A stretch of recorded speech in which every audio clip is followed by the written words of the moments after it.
I am continuing my reading, and what I'm doing in this series is to read through the entire standard works of the Church of Jesus Christ of Latter-day Saints. This consists of the Bible, the Book of Mormon, the Doctrine and Covenants, and the Pearl of Great Price.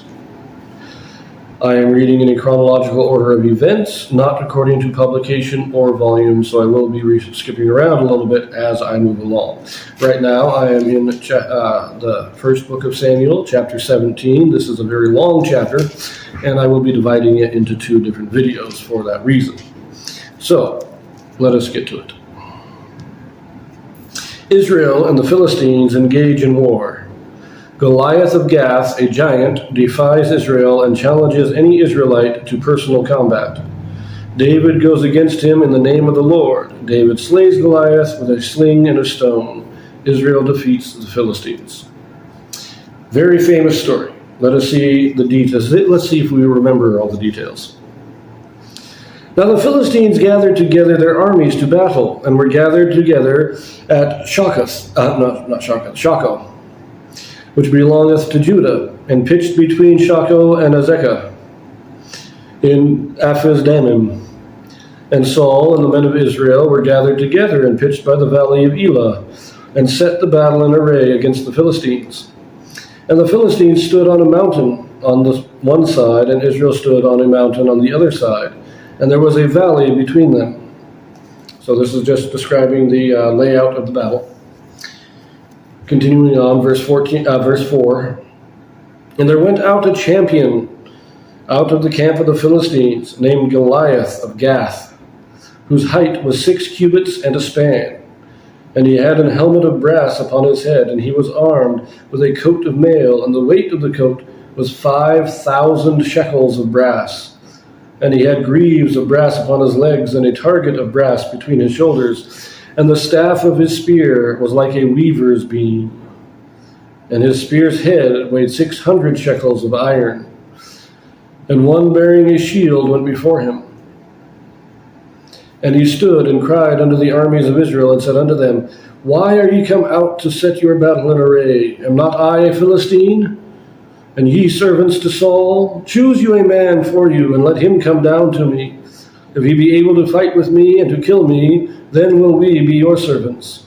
But if I prevail against him and kill him, then shall ye be our servants, and serve us. And the Philistines said, I defy the armies of Israel this day. Give me a man, that we may fight together. When Saul and all Israel heard those words of the Philistine, they were dismayed and greatly afraid.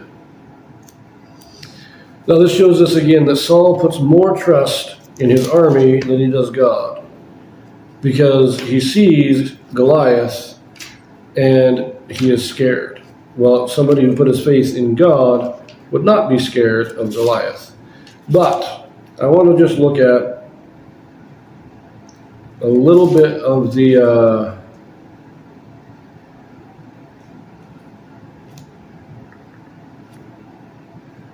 measurements they give us here.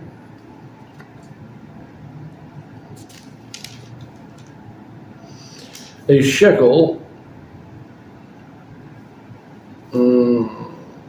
how much does a shekel weigh? That is the question. Got to look in the Bible dictionary real quick under weights and measurements, because I cannot remember exactly what it weighs.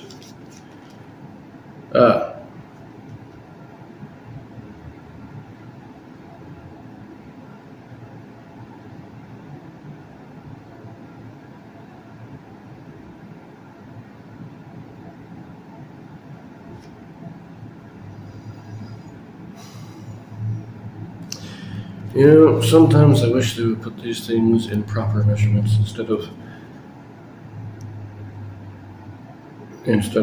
metric. It says it is 15 grams, but how much is that in pounds?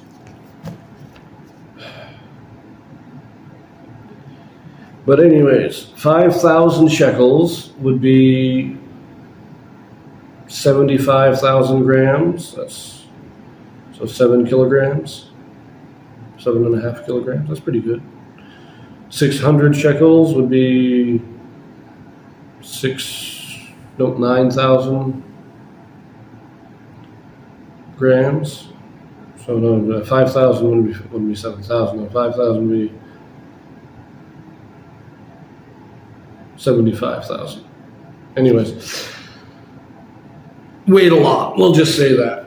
Because I don't want to convert grams to pounds right now. But the one thing I do know is his height, 6 cubits and a span. A cubit, as I've said before, is estimated at about 18 inches, maybe 20, 18 to 20 inches, because it's the length from the tip of the elbow to the tip of the fingertips. That's a cubit on a grown man. So it varies depending on how big the person is, but it's standardized to about 18 to 20 inches.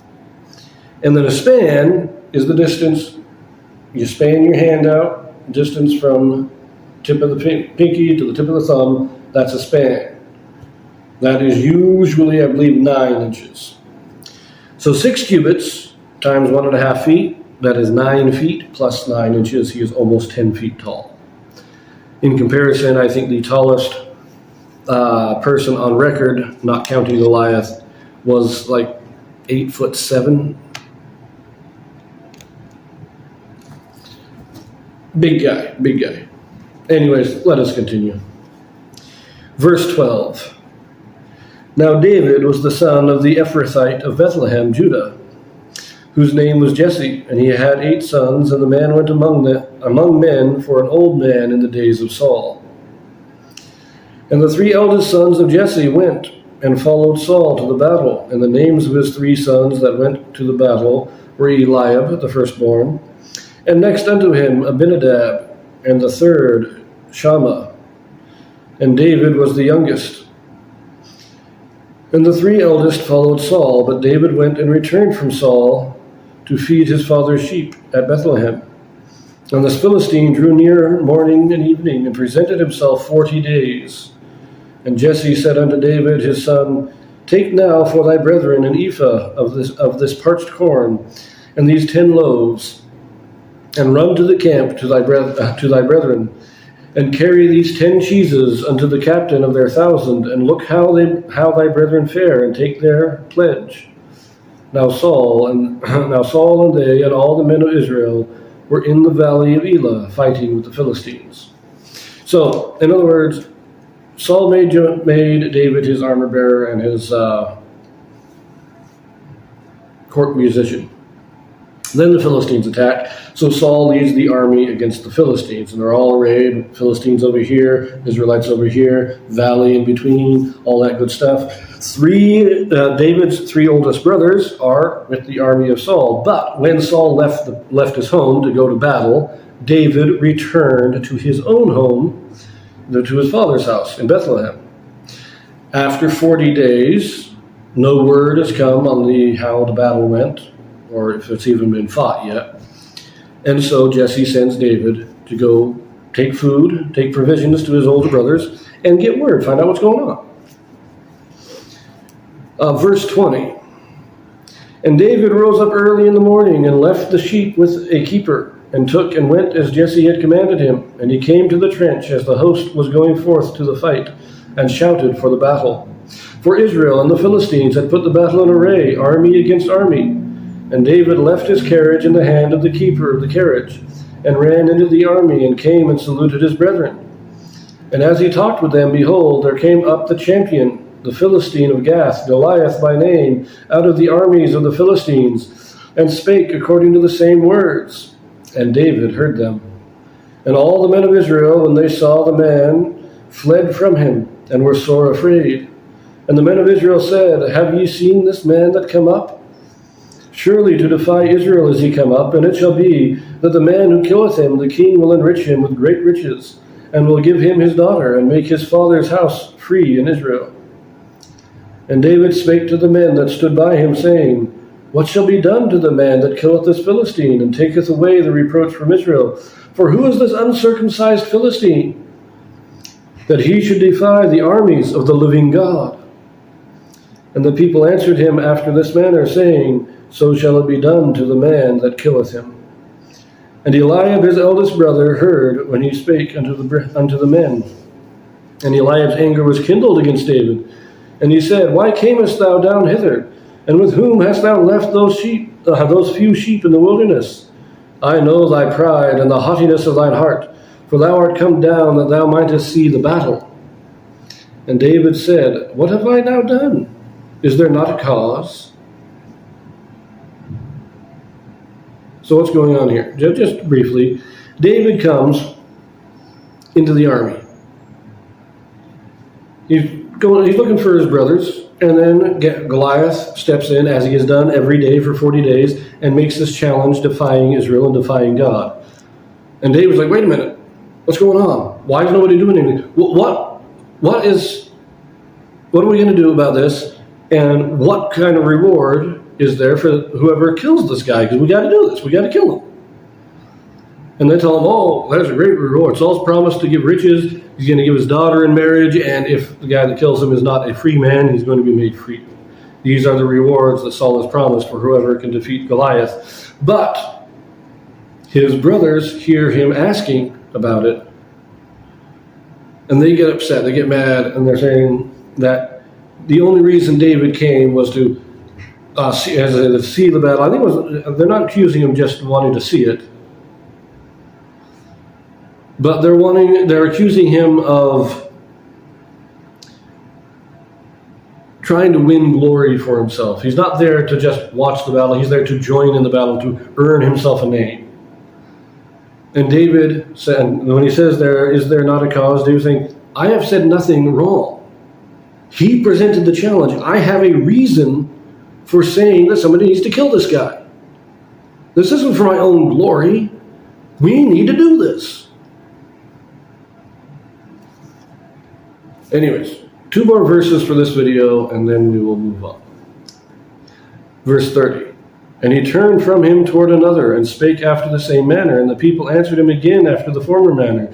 And when the words were heard which David spake, they rehearsed them before Saul, and he sent for him.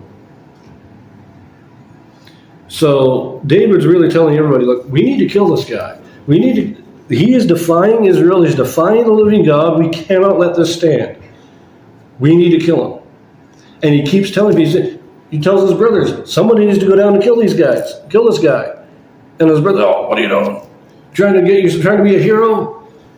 Guy's too big. You need to calm down. Your own pride's getting to you. Your own arrogance is getting to you. And so David goes to somebody else and says, look, we need to kill this guy. And they're all saying the same thing. We can't fight him. But David is making such a stir in the camp that word gets back to Saul. And we're going to leave that here. We'll pick it up in the next one.